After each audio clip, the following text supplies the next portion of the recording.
What's up, Letterboxd Pro members?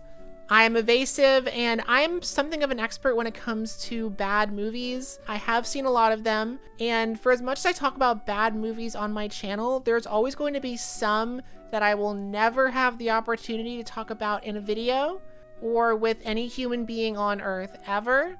So I kind of wanted to just take an opportunity today to just get some of these facts that live rent-free in my head off my chest and educate you all on some pure slop. Some yummy, yummy, delicious slop. Yummy, yummy slop. Before I get into this though, I do have to pay some bills. And speaking of paying bills, this video is sponsored by Cash Giraffe. Listen up, gamers. Did you know there's a way to earn money just by playing games on your phone? It's true, and it's all thanks to this cute little giraffe right here. Cash Giraffe is a free loyalty rewards app that gives you real money just for playing games you already play on your phone and for trying out new ones. All you have to do is download the app, turn on permissions to track game progress, and that's it. The app will start automatically rewarding you with gems as you play. Some games are worth more than others, and some time slots have special promos which let you earn even more gems. Like here, I just played the game Match Factory for less than 20 minutes, and I already earned 856 gems just for doing that. And whenever you're ready to cash out, just visit the app and redeem your gems for PayPal credit or gift cards to some of your favorite stores. It's that easy. No ads, no fees, no credit card required, just pure cash from a big green giraffe. And as a special bonus to my viewers, you can use the QR codes on screen or the link below to get 3,999 gems immediately. That's basically free money right there. You can literally download Cash Giraffe right now, earn some gems, and redeem them for a $10 Walmart coupon before this video is even halfway over, which is what I just did right now. It's simple, it's fun, and your wallet will thank you. So don't wait, use my link below to download Cash Giraffe and start earning money for playing games right now. I am so angry. I recorded this whole video. I spent over an hour recording this video earlier, and then I put it in my computer and it was all out of focus. So this is me recording this whole thing a second time, which is why I'm a little bit pissed off, which is perfect because the movies I'm talking about today also made me angry. Fuck this! All right. No, we're done! Okay, and here's the message. I'm done! During quarantine, I used to host these bad movie nights over FaceTime with my friends. A lot of the movies we watched were stuff that we would find by just scrolling through the Letterboxd Anti-250, which is the Letterboxd lowest rated movies list. So we found a lot of gems on there, and I'm just going to talk about a few of those that I don't think I will ever make into a video or will ever even talk about in a video. We watched a lot of like crappy 2010s era comedies at the time. One that really stuck out to me was, and this is the real title of this movie, The 41-Year-Old Virgin Who Knocked Up Sarah Marshall and Felt Super Bad About It.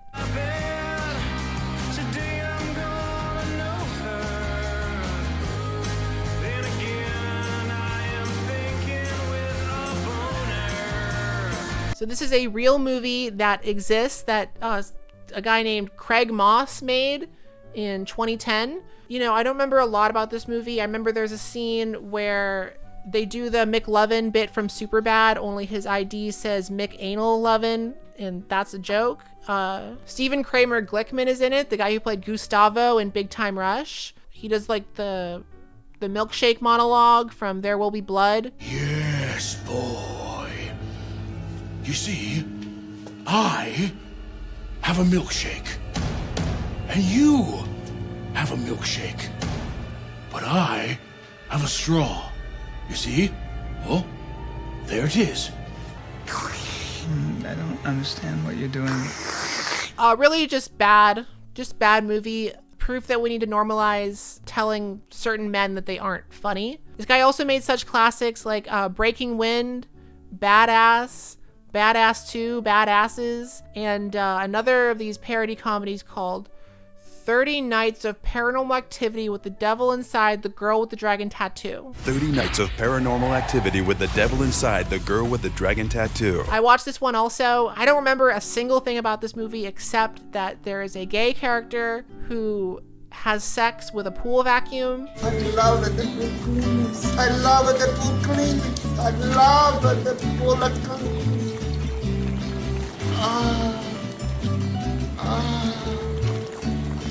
I've really just been doing this shit for years at this point. Yeah, so that was a movie that exists. We watched a lot of those type of movies. There was another one, what was it called? Oh, in-app appropriate comedy, but the app is capitalized because it's about apps, you know, like iPhone apps. This was 2013, so those were still kind of new. This was a movie directed by Vince Offer, better known as the ShamWow guy. Hi, it's Vince with ShamWow. You'll be saying wow every time you use this towel. It's like a chamois, it's like a towel, it's like a sponge. At some point in his career, he decided that he wanted to try being a comedy director. This is, I think, his only movie. Or no, I'm sorry, he made another movie in 1999? Slash is in it? Okay, well, I didn't watch that one, but I did watch in-app appropriate comedy. It's a bunch of comedy sketches. Rob Schneider's in one of them, Lindsay Lohan. The best sketch is definitely this one called Flirty Harry, where Adrian Brody plays a gay, dirty Harry. Go ahead. Make me gay. There is a really heinous recurring sketch that happens like 4 or 5 times in this movie called The Amazing Racist, where comedian Ari Shaffir just does racist stuff in public. You never get white guys with black chicks. Really? Not since the next door neighbors and the Jeffersons. You don't, listen, in Africa you belong. You won't need that helmet of hair you have going. Talking about, I am supposed to be, am I human? Holding a watermelon? You know what? If I come up that fucking plank, your ass is going in that damn water. Don't let me come up there. Look, we don't have let chicken, me and I will don't make let you me come up waffles. there. So yeah, Vince Offer, terrible job, but you know, it's not too late. You can make another movie if you really, I don't know if you still got that ShamWow money or whatever, but go for it, dude. I'm sure it'd be great. What's the matter with you, homie? Whoa, dude. Hey, dude. Dude, it's a joke. It's a joke. Look, yo. My first ever gay movie that I watched was called Eating Out Drama Camp. I'm Benji, like the dog. I'm Casey, like the boyfriend. Are there gonna be any non-homos at this place? I'm straight. Me too. You are? Yeah, I'm straight. This was before quarantine. This was in high school, actually. I think we watched it on Netflix. Maybe it was Netflix on the Wii. This feels like a very Netflix on the Wii type of movie. This is actually the 5th movie in a series of gay comedy movies. They were released by the same distribution company that put out Ben and Arthur, so that should tell you the quality that we're looking at here. What were the other titles? There was Eating Out, Eating Out 2, Sloppy Seconds, Eating Out 3, All You Can Eat, Eating Out The Open Weekend, and Eating Out Drama Camp. And then they never made another one after that. Such a shame, gone too soon or whatever. Bring it back. Let's do a revival of the Eating Out series. I'm sure that, you know, Hugh Allen Braca, that's the director. Shakespeare did not have cum shots. Yeah, you can bring this back, dude. Just bring it back. It's fine. I can't believe you had a threesome before brunch. Oh my god, a gay guy's acting slutty. Call TMZ. Oh yeah, during quarantine we watched a lot of dog-related movies for some reason. I don't know what was going on with that. Some vintage ones. You ever heard of The Shaggy DA? This is the movie I was telling you about. The Shaggy DA with Dean Jones from 1976. Hurry up, pal. We don't have all night. I'm digging. It's rough going down here. We're busting out of here, Curly. Are you with us or not? I can't do that. I'm running for district attorney. The Shaggy DA is a sequel to the original Shaggy Dog. The theme song for this movie is peak music, one of the best theme songs of any movie ever. I want to talk about politics. Now let me make this perfectly clear. I'm going to throw out all those shabby old tricks for this election year. Now I'm the one who'll set you straight. Let the past be water through the gate. Just an up-and-coming grassroots candidate, and I'm running for the Shaggy DA. This is one of the few bad movies that I actually do recommend watching because the special effects in this movie are so funny. This was from the 70s, so they didn't have CGI. So the way they made this work is sometimes the dog would switch with someone who was in a dog suit. Out of my way! Ow! Excuse me, ma'am. Watch out! During quarantine, Disney Plus was still kind of a new thing, so that was how we found this movie, along with Kazam. My name is Kazam, I got the whole plan, so listen to the man, cause I'm the Sultan of Sand. But I don't need to talk about Kazam. Real ones already know about Kazam. We genie! What are we, Max? We genie! We watched some modern dog movies. We watched Marmaduke. Not the Pete Davidson one, the Owen Wilson version from 2010. It's like Owen Wilson plays Marmaduke and George Lopez plays a cat. Hey, let me out of here. I'm not an animal. Oh yeah. This movie might be stacked, actually. Wait. Emma Stone is in it. Kiefer Sutherland is in it. Fergie. Feels natural and it feels real, and it's not a, you know, trying to make some cartoony voice for these dogs. It's the real personalities of these dogs. You know, and it's going back to those high school years when there were cliques and social levels and all of that. And it's really about the mixing of those social levels and about true love. What is it with talking animal movies and having a stacked cast? I don't understand. This always is the case. Yeah, I remember nothing about this movie except for the dance scene at the end. I can't play it because of copyrighted music, but maybe I'll grab a clip and just put some other song over it.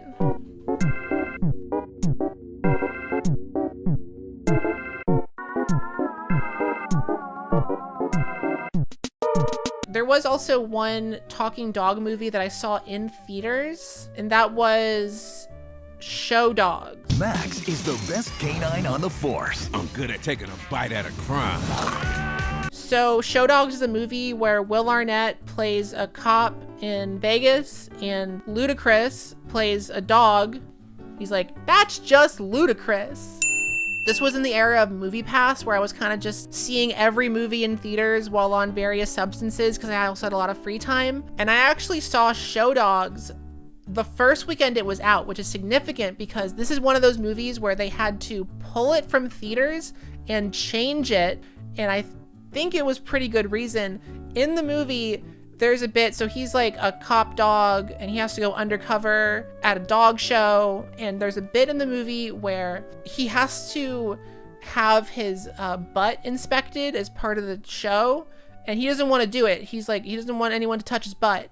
And another dog is like, it'll all be over quickly. Just close your eyes and go to your happy place. Maxwell, focus on not reacting.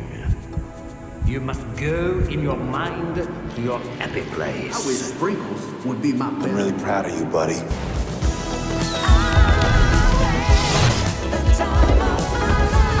Parents complained, it was in the news, and they pulled the movie from theaters and put it back out again with those scenes removed. But I saw it while it was still there, in theaters. I'm sexy and I know it. Granted, the theater was mostly empty, and I'm pretty sure this movie bombed. So I guess since we're on the topic of CGI animal movies, did any of y'all ever see Furry Vengeance? That was the movie that for a while ended Brendan Fraser's career. He plays a real estate guy and he wants to like bulldoze some forest to build some houses, and the animals like rebel. Like, I don't know how they're able to rebel. I don't know how they're able to like, you know, unionize. And most of the movie is just Brendan Fraser getting beat up and destroyed by these animals. Not very good. Not very good movie. There is one short little bit though that is really, really, really funny out of context. Who wants a new Wii? Huh? I'm glad Brendan Fraser got his career back eventually. Shout out Brendan Fraser. You were great in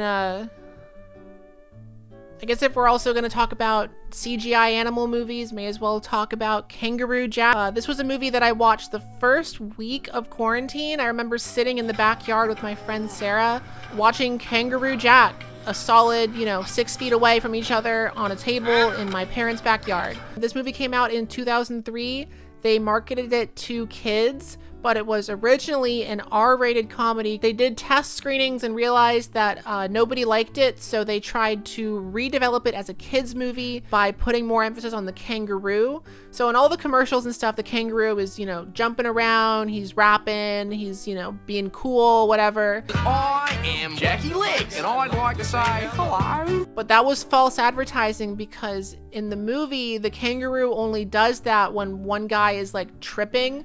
And the rest of the movie, it's just a kangaroo. It's just a kangaroo that doesn't talk. Kangaroo Jack also had a sequel, a direct-to-DVD animated sequel called Kangaroo Jack, Good Day USA. I don't know much about it except that there is a scene where he sings Mama Gonna Knock You Out while he's boxing. I'm gonna knock you out. Mama said knock you out.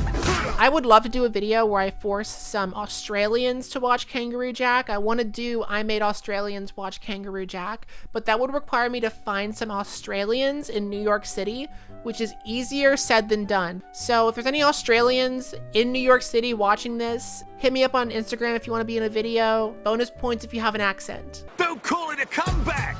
I've been here for years, rocking my peers and putting suckers in fear. Ooh, bad animated movie. Oh, Norm of the North. Y'all remember Norm of the North?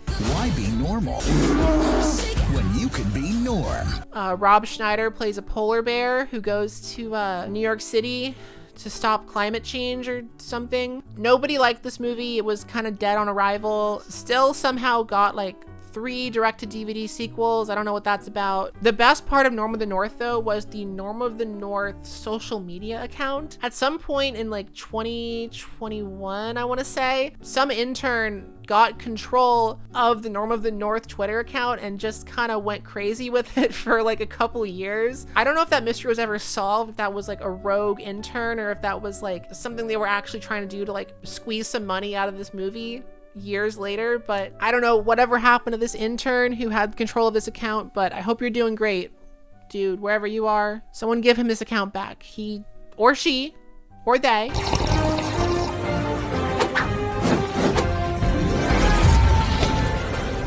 Another one of my lowest rated movies was He's All That. I don't want to stare at your underwear while I eat, dirtbags. You might have heard about this movie because during quarantine in Los Angeles, they shut down a COVID testing center so they could film a scene for He's All That. Addison Rae was in it, and Madison Pettis. Kourtney Kardashian? No one has more faith in you than I do. You're a meme. You're bubble girl. Don't talk to me. Love ya. What else do I want to talk about? Oh, y'all remember Central Intelligence? You go, girl.